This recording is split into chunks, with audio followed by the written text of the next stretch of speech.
What's going on, everybody? It's AG here. Week 10 of the college football season is officially in the books, so you know what that means. It's time for my Week 11 AG poll.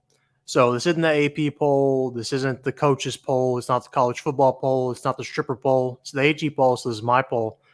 So it's obviously going to be a little different from those polls. So let me know your poll down in the comment section. You know what I mean? Let me know your rankings. You don't got to give me a whole top 25 because I know that's going to be a lot of writing, but let me know what you agree with. Let me know what you disagree with. Let me know down in the comment section. All right, so before we get started, though, do me a favor. If you are new here, hit that subscribe button for me. We do post movie content here, sports content, gaming content. If anything of that sounds like it might be interesting to you, make sure you hit that subscribe button. And if you do enjoy this video, make sure you give it a thumbs up for me. All right, so with that out of the way, let's go ahead and dive into my top 25 here. We had a few teams, I think 4 actually lose their rankings this week for me. So we had 4 replacements here. First off here at number 25, we have Memphis. All right, so Memphis, while they're not on a lot of people's radars, their only losses are to Tulane and Missouri. And both of those losses are by a touchdown or less. So a loss to 2 top 20 teams, you know, that's not a bad thing. So at Memphis, I've got number 25. Sorry about that. Throat's dry tonight. All right, number 24, we have Liberty. Liberty, while they haven't really played anybody, Air Force did drop out this week because they lost to they lose to Army. I think Army or Navy today. I can't remember who. Lost to one of them. So Liberty, not the highest, you know what I mean, group of 5 team. That comes later, but cracking my top 25. Number 23, James Madison. Similar situation, but James Madison is kind of beating people a little more handily than Liberty and a little tougher competition, I guess I'd say. So number 22, we have Kansas State. Kansas State coming off a tough overtime loss to Texas. They almost had that win. Texas almost choked that thing away too, man. They blew that. Holy crap. But with that being said, Kansas State does have 3 losses now, but those 3 losses are to top 25 teams, so can't really knock them down too much. 21, Notre Dame, similar situation. They have a few losses now, but they've probably played the toughest competition, toughest schedule in all of college football, I'll be 100% honest. And it's just starting to get the better of them, playing all this tough competition, because even though Clemson has 4 losses this year, they're no slouch. They're still Clemson. They still have talent. And then other than that, they've lost to Ohio State and Louisville. So not exactly bad losses, I'd say. Now, if they lose another one, they'll probably drop out, you know, but I'm going to try to give them the benefit of the doubt here for that Clemson loss. And really a lot of teams that were kind of right on my outside, like 25 to 30 this week, lost that I was going to bump in. Like I was going to put Miami in, but they lost to NC State. On the outside looking in, we've kind of got, you know, like USC, and they even lost this week. Well, they played Washington. They still lost. Arizona, I was going to rank Arizona, but I got to looking at it, and USC beat Arizona. So if I rank Arizona, that means I'm going to have to rank USC, you know what I mean, because they had the same amount of losses, and USC holds a tiebreaker for me, so I'd put them above them. We've got North Carolina, 2 losses. They'll probably jump back in here in a couple weeks. Fresno State, that's another team that might be in top 25 soon. And I know you are going to hate to hear it, but Iowa is another team that eventually is going to crack the top 25, Iowa. But we were at all right, so moving on, number 20, top 20, Tulane.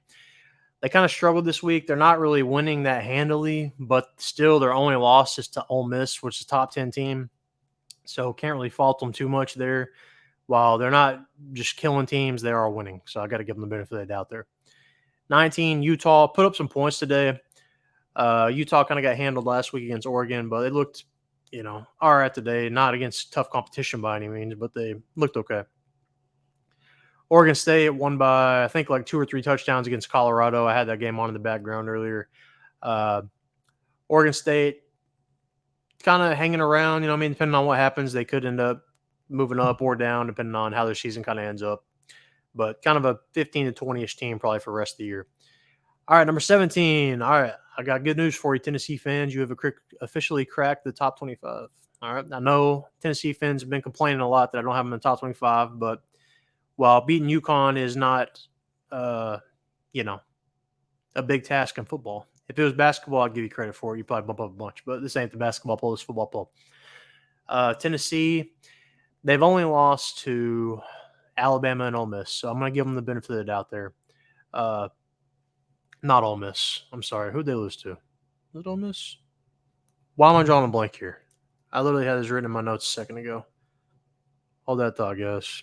How am I forgetting this? I'm really blanking on this. So Tennessee has lost to Alabama and Florida. Yikes. Tennessee fans, you may have caught me in a low point. I was thinking they lost somebody besides Florida. Why am I blanking on that? I've been saying that all year. They've lost to Florida. That's why I haven't ranked them. All right, I'm going to give you the benefit of the doubt there just because Alabama looked good today. Tennessee is going to get to play Georgia here in a couple weeks. Tell you what, Tennessee, you beat Georgia, I'll put you in the top 10. Easy enough, right? Problem solved. Tennessee, fans, I'm telling you now. Beat Georgia, you're in my top 10, guaranteed, no matter what happens. 3 losses, 5 losses, I don't care.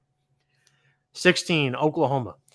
Oklahoma, man, oh, man, they went from college football playoff hopeful to 2 losses like that, man. And losing the last game of Bedlam.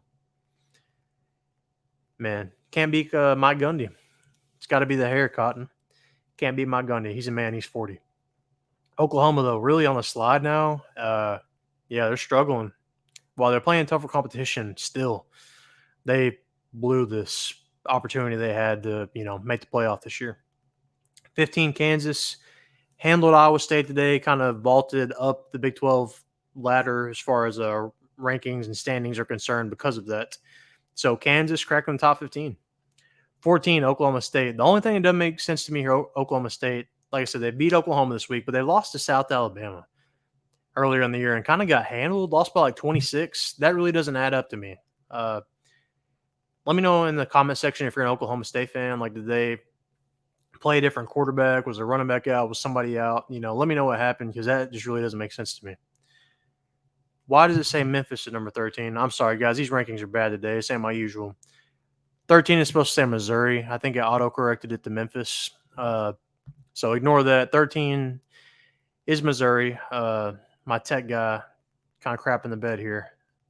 Sorry, 13 Missouri. They actually looked better than I thought they would this week against Georgia. I really thought Georgia would handle them, but Missouri really played with them, and minus a few penalties here and there that kind of prolonged Georgia drives, Missouri actually kind of had a shot to beat them. 12, LSU. LSU, similar situation to Notre Dame, except LSU's losses are better. LSU has 3 losses, but they're all to top 10 teams. So they've lost to Ole Miss, Alabama, Florida State. And when your 3 losses are top 10 teams, I'm not going to knock you too bad because they did beat Missouri, which is right below them at 13, even though for some reason freaking says Memphis. It's going to piss me off. Number 12, LSU. Number 11, Louisville. Believe it or not, they kind of control their own destiny here.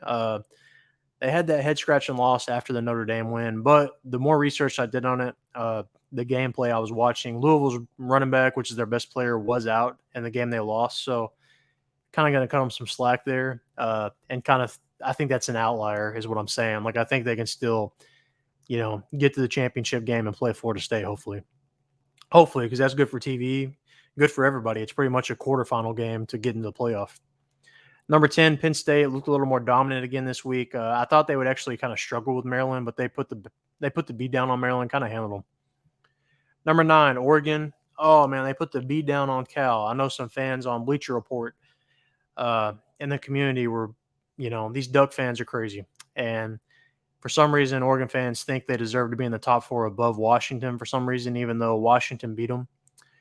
Oregon, Oregon fans, if you can tell me what your best win is, if it's better than anybody above you, I'm talking 8, 7, 6, 5, and so on. If your best win, which is probably Utah or Colorado, I saw some people arguing that last week. If that's your argument, then yeah, it doesn't make sense. But if you can tell me which one of those teams you have a better win than, maybe I'll hear you out, but I don't think that's the case because each one has beaten somebody higher than Utah. All right, so Oregon, still control your own destiny, though. I mean, it kind of, depending on what happens. If you can win out, beat Washington, kind of make up for that loss, you should be in the playoff probably. They have looked more dominant than Washington since that game. But still, you know what I'm saying? I can't really put them above those teams above them. Number 8, Ole Miss. Ole Miss squeaked by in today, and this kind of been a team all year. In the past few years, they'll beat who they should beat and lose to who they should lose to. I believe they play Georgia here in a couple weeks. That'll kind of tell the tale, and I guess give Georgia a top 10 win, is what's going to end up happening. 7, Alabama. They look like a top 4 team today against LSU. Jalen Milroe's rolling, the quarterback for Alabama. He looks pretty good. And Alabama, don't be surprised. I'm ready to see them in Georgia. I'm just going to go ahead and say that now.